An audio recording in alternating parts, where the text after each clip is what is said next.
Dear participants, welcome to Module 2, that is Preparing for Audit of Pre-Disaster Activities.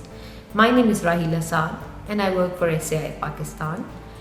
I'm one of the mentors of this course and I welcome you to today's session. In Module 1, we discussed about the two distinct phases of disaster management cycle.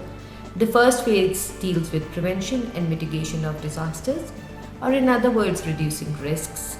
Whereas the second phase deals with providing relief to the affected population and rehabilitation of people and assets.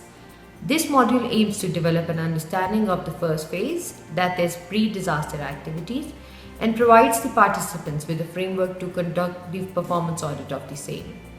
By the end of this module, we hope that you will be able to develop a strategic audit plan to conduct audit of pre-disaster activities based on the understanding of disaster risk reduction. The pre-disaster activities are generally labeled as disaster risk reduction or DRR and include preparedness, mitigation and prevention. The focus of these activities is not only to reduce the likelihood of disasters occurring, but also to reduce the impact of the same. The session also provides the framework within which the disaster relief and reduction initiatives work.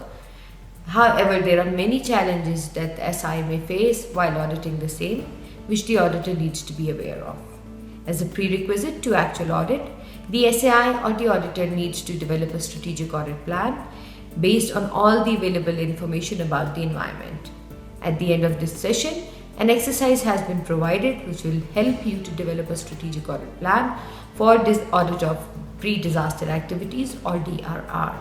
I hope that you will enjoy this session and find it very useful for yourself. Thank you.